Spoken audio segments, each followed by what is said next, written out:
Hello, everyone. My name is Andy Long, and this is my U.S. Ethnic Literature narrated PowerPoint presentation. Today, I will be talking about the two pieces, the two texts that I have chosen for this project. These two texts I have not used in any of my essays. I have not used these two in my essay one, essay two, essay three. So yeah, this is the first time I'm using and talking about the text with you. Um, the reason why I picked these two texts is because they're the ones that stood out most to me, and they're the ones I kind of like the most. There were a lot of options, but I decided to go with these two. Yeah, let's go ahead and dive straight to it. So the first text that I've chosen is called the Eagle Feather Fan. I keep mixing up eagle with eager for some reason, but there's a photo of a eagle. Now, this short poem is written, created by Scott Momaday. The poem basically explains how he feels like he's one with the poem. And the poem starts out as this: The eagle is my power, and my fan is an eagle. It is strong and beautiful in my hands, and it is real. So yeah, that's why I said that the speaker feels like he's an eagle, which eagles mean a lot to Native Americans, which I will talk more later.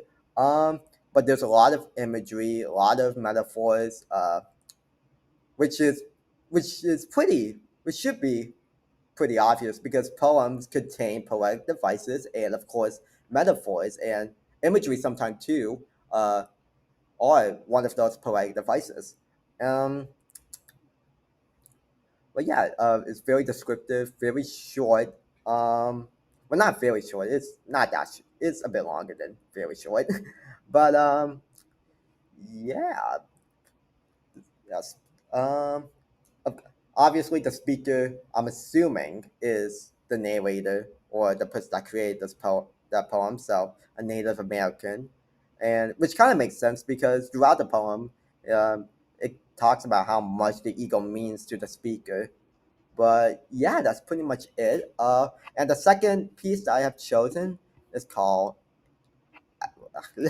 Abalone, and I have a photo of this. I think this is a.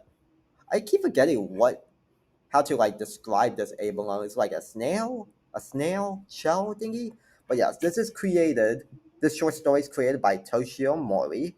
Not the poem. The short story starts out with the speaker meeting up with Mr. Abe, who's been collecting these shells for quite some time, and the speaker will ask why Mr. Abe collects these shells, and the answer he received is kind of cryptic. So the speaker will collect shells of his own, and one day he will figure out why Mr. Abe collects these shells. He will figure out the answer to himself. Um, Overall, good characters in this short story. It does have a good setting. The poem did have a setting, but not as good as Abalone. Good plot. Yeah, everything you want in a short story like this. Um, so let's talk about the differences between these two texts. And the obvious one is poem versus short stories. These two are just quotes, part of the text. I read this before. The eagle is my power, and my fan is an eagle. It is strong and beautiful in my hand, and it is real. And then this is part of the short story, Abalone. I remember running to his place, looking for him. Abe-san, I said when I found him. I know why you are collecting the abalone shells. Now, obviously, these a poem and short story have different formats, but they're kind of similar if you really think about it. Because when you're writing a poem and a short story, you can get as creative as you want. It doesn't matter how long or how short writing a poem or short story is. I mean, if you're writing a poem or a short story yourself, you basically have all the power. You can write whatever you want, however long you want, but it's how we analyze, how we interpret it, these texts that are different because throughout the semester, we all come with different answers in poems and short stories, and mainly all of the texts to be general. Um, but yeah, poems are usually short. Sometimes they can be long, but they're, I guess you could call them cryptic. There's a lot because poems do take a while to analyze. And poems usually make people have different uh, answers, make people have different conclusions.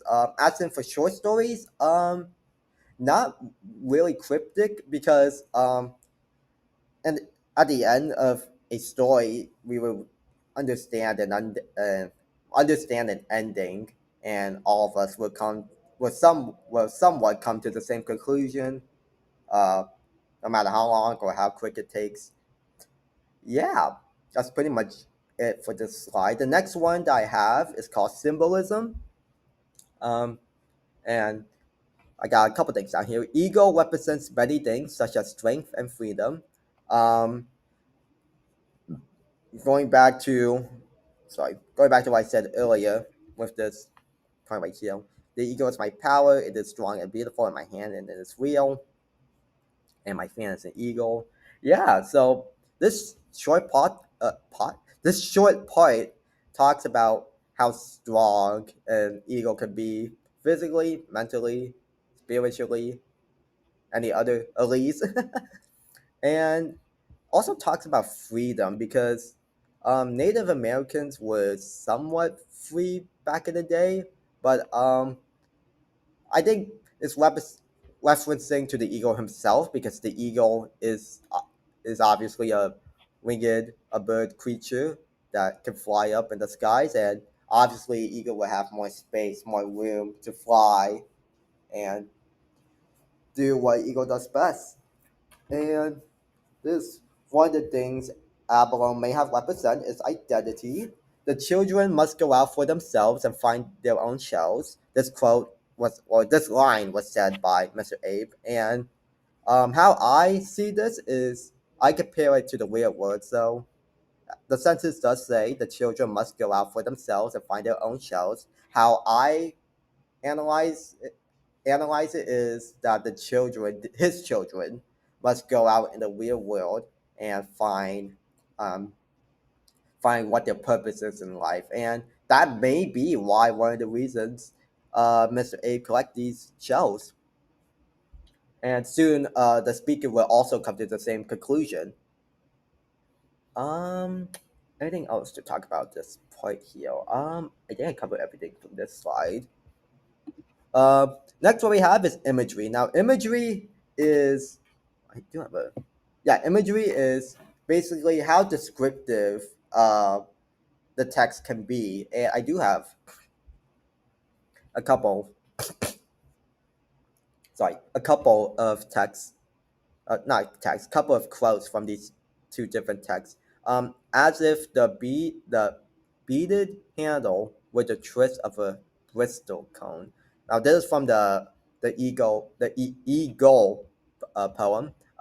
Basically, he's comparing the handle of an eagle with the twist of a Bristol cone, which I forgot to do research on what a Bristol cone is. But yeah, any other imageries or descriptive or what? I don't know what I was saying. um, the bones of my hand are fine and hollow. My hand feels in the thin air of the summits, and I'm assuming he's in the mountains. It looks like it. But yeah, that's pretty much it for that part. And this part is from the abalone piece. There were colors which I have not seen in the abalone shells before or anything else, the different hues running berserk in all directions, coming together in harmony. I guess I could say they were not unlike a rainbow which men once symbolized. Now, I like uh, this little text, this little part right here the most, especially this last sentence, because unlike a rainbow which men once symbolized, it reminds me of the LGBTQ community because their flag is a rainbow.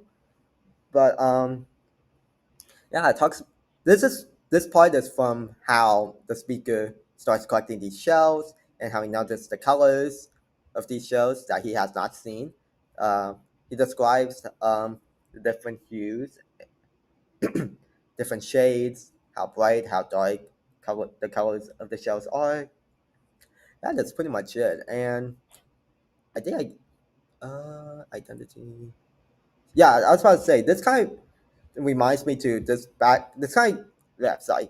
Man, my throat's hurting. Let me collect my thoughts.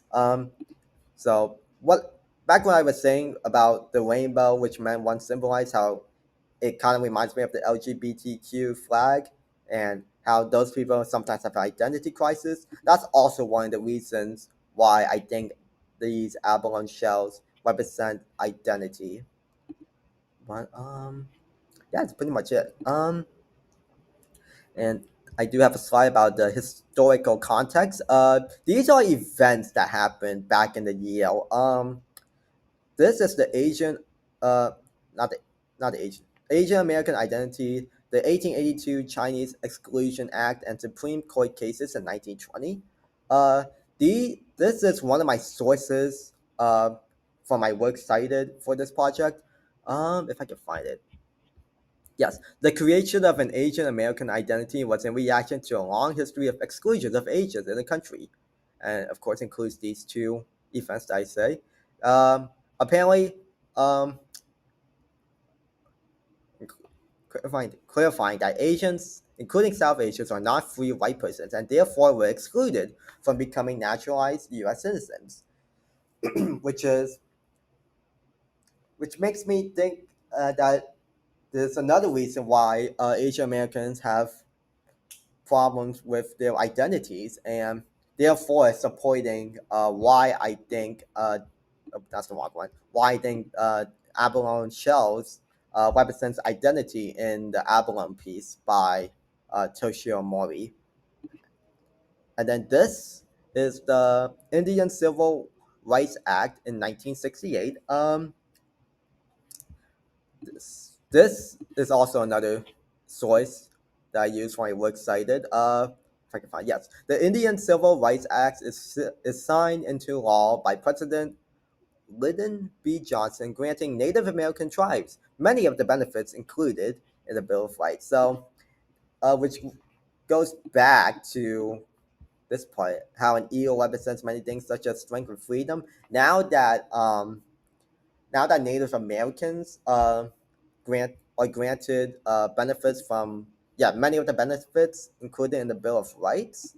Um, it would support the reason why I think an eagle represents freedom because now Native Americans are now free. They can do stuff that Americans themselves can do, thanks to thanks to the president. I think it was the president, right? Yeah, thanks to the president uh, granting what was it? Granting benefits that were included in the Bill of Rights. Um, that's pretty much it for this slide. In conclusion, overall, the Eagle Feather Fan by Scott Momaday is a poem, and um, the what was it? The Abalone, the short story by Toshio Mori. Overall, they're both for different formats because one's a poem and one's a short story. So of course, um, what was it? What was I gonna say? Both of them are different formats. One's a poem, one's a short story.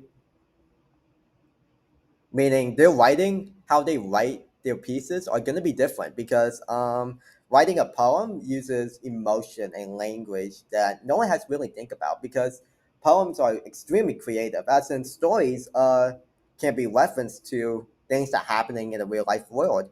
Um, we also have different symbols. I mean different symbolism because we have an eagle from the eagle poem, and we have an abalone from the abalone short story.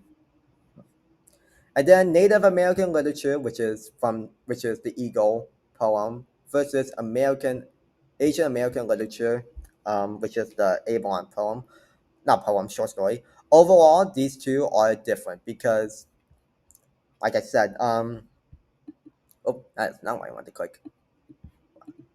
Like I said, they're both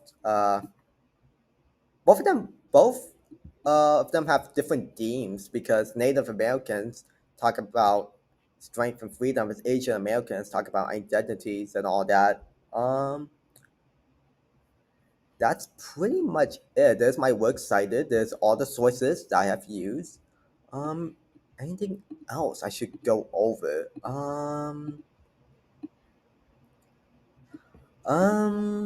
Let's see.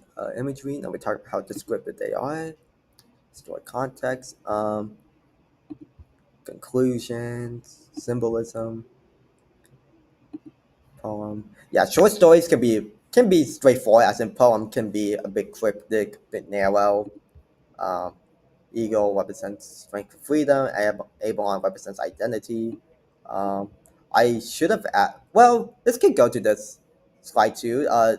The themes of these two pieces are well shown because the poem talks about the strength of a eagle. So, of course, for Native Americans, the theme for them is strength and could be freedom too. And based on the Abalone short story, Dale theme could be identity because Mr.